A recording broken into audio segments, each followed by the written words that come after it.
Yeah guys, sanibonani. Ngithi ake nginixoxele nje lento engehlakalele namhlanje.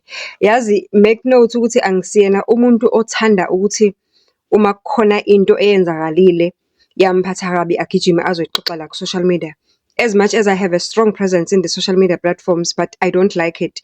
If ngithole iservice embi endaweni, ngiye ngithande nje ukuthi ngibe nobuntu, ngiyilandelele kahle, ngithole ubulungiswa ngendlela eright, ngoba I know ukuthi izindawo eziphilayo they will always find a solution ezokuxolisa umoya wakho ukuthi uphatheke kabi. Cause I like to mangikhokha ke mina I value my money because I work very hard for it. So angikwazi ukuthi ngathi ngizongena endaweni ngihlale phansi ngispende my heart and cash wena ungithithe okwedomet. Meanwhile I can see ukuthi on the other side you are treating other people better. Why bangcono ngani kunami? Sicela ukungathatheki kancane. Angifuni ukuthi ngithi sindle emnyama kodwa kulaba abanokutreata ama customers badly noma ngabe inhloboni customer red, yellow, black, blue.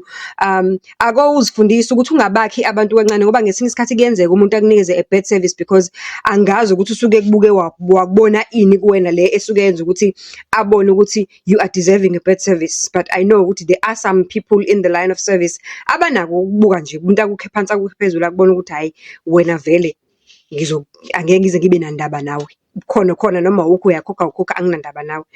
Namhlanje I was shooting my podcast in Johannesburg and I usually use Send Studios mangise Joburg. They are very close to the airport, literally 5 minutes.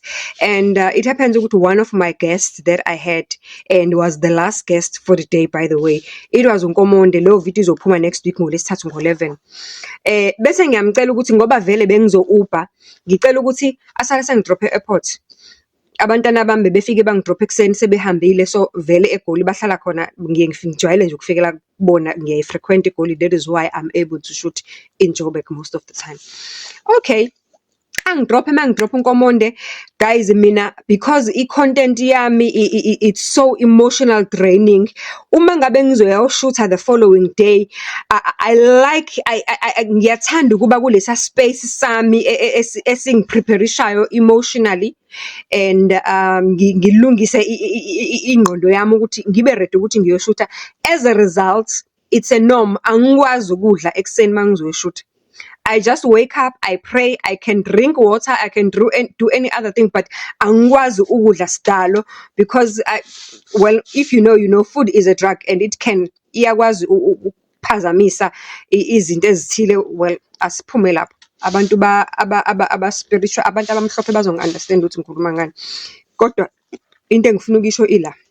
Mangifike e-airport, ngifike e-airport mhlawumbe abo 4:30, mangibuka isikhathi iplane yami ngibhoda ngiphuma ngo7, ngifanele sibhode ngo6:30. So mangibuka isikhathi mos njengoba ko 4:30 to 5 ngisenaso isikhathi, I've got an hour to kill, ngilambila ngaze ngidle extend the whole day. And it's the first time I'm thinking about food because I will usually take some fruits, but because ekseni ngwakhohliwe mangisuka lapha enganeni ngwakhohliwe, ngiyenzile ngithe mangifike e-studio ngafike nje ngacela i-fruit, ngacela nje specific uma benobanana ngicela bangiphe ubanana oyi1 ngahlafuna wona nga right the whole day and I just ate sweets ngaba sharp ngaqhubeka ngasebenza kwaze kwashona ilanga.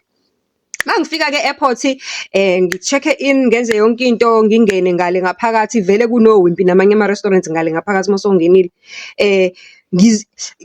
I'm craving iwimpi vele. I love ukudla kwasewimpi. I'm craving iwimpi ngize nginale, uyabona mawuzonale sense of taste yokudla okujwayele ukuthi like I'm even thinking ukuthi ngizodlani, but I have no idea. I usually have an idea because ukudla kwabo ngiyakwazi ngiyakuthanda futhi, but this time around I didn't have an idea to what am I going to eat. Mangifika angamukela usi say hi happy heritage day, ngithi mina ungabisahlala pha, ngithi mina ungabisapholisa amaseho, ngicela ungilethele milkshake, abuze what flavor, ngithi don't flavor.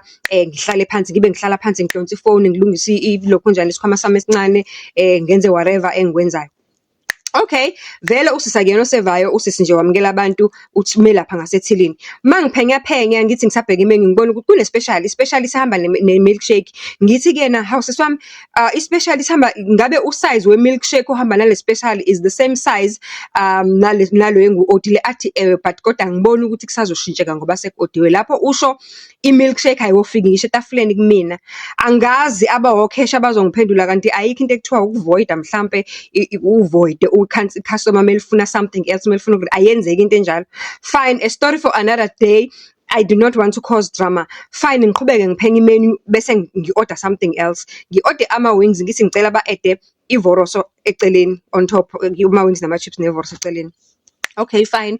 Afike kumfana-ke loyo-ke okuyena oseva lamatafula asephethe milkshake ayishiye bese ngiya-order ukudla. Athi mekathi shwi edlula ngithi kuyena ngisiphe nje milkshake kabili kathathu ngithi kuyena ngibuza ukuthi how many minutes, asho ukuthi how many minutes, athi hayi plus or minus 12-15 minutes kuzobe sekuredi ukudla. Ngithi okay sharp.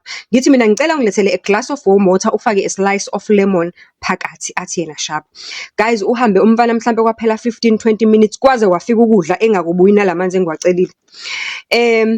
Kukhona ukudla phambi kwami and because I had not eaten the whole day bengifuna ukuphuza something warm kuqali. That's me. I wanted to drink something warm before I can actually eat because it was the first solid thing that I would be eating that day for the day. Hayi umfana ngiyaqalaza manje ngijika naye phela manje ubhizi umfana uqhashela bonke abelungu abangenayo yaba welcome ngesmile aphinda ashonele ayotatazela naka abanye. Mind you akukho busy. Akugcwalanga, the whole wimpy is half empty. I could literally count amatafula nje that were invisible well ukuthi abonakala ukuthi into ebhadleni mhlawumbe bewu5 if I'm not mistaken, and baningi akasebenza ayi1. Okay, umfana ke mekasuka ke lapho ke abone ukuthi ngiyaqalaza manje ngilindela amanzi and ukudla kuphambi kwami. I'm not eating. I'm waiting for my water. Athi oh mama sorry angikhohlwanga, it's just that amanzi akhiwa ngale at the back. Lapho usho akazanga ngisho etafuleni kumina ukuzosho nje like decently I'm sorry ma ukuthi ngikulindise, yabona politely. Usho uyamemeza uphethe trailer abanye abelungu yoba serve something abafike bayi order like a few minutes after I've seated down. Okay, ngilinde ngiqhubeke ngilinde ahambe umfana another 5 minutes after esholo komekabuya usekabuya sebuya neglass yamanzi kunama ice phakathi. Mina ngithe ngicela a glass of warm water ungifakele slice of lemon. Okay fine, I did not want to cause drama because ngiyabona already ukuthi service yala ekhaya iyabheda vele. Let me just drink this water because the ice ayigometha ngobandi ngalo ndlela, so it's fine, they are still at room temperature. Let me just drink half of this water ngizoba sharp, ngizoba strong. Mina ngizothola service ebheda today. Let me just drink this water as they are and ngiqhubeke nokudla. Guys, ngithe mangiqala ngithi ngiyadla ama-wings akhona, the way they are so dry. Yawazi ama-Doritos into othi noma uthi uyayihlephula ithi the way they are so dry, be-dry to a point ukuthi mawuliphendula i-wing ngaphansi a-dry ashile aze asha amathambo avele ngaphandle. Ngadla eli1. Hayi man, lento ngiyayidla ingihlaba izinto ngathi no, this is not wings, mhlambe umqwayi, mhlambe ama-wings sekwaba khona umqwayi, iyangihlula lento. He came back right in time because nendlela kademi ngayo, the way he was positioned, bemi ngazi ukuthi uyabaleka ume kune gap phakathi kwami naye ende engakhombisi nalokuthi ukhuluma nami mekabuza ukudla kwami ku right in there and there. Ngithi hayi ngicela ubuke lento ongilethele yona, ngi-order ngimbuze kanje ngi-order mina.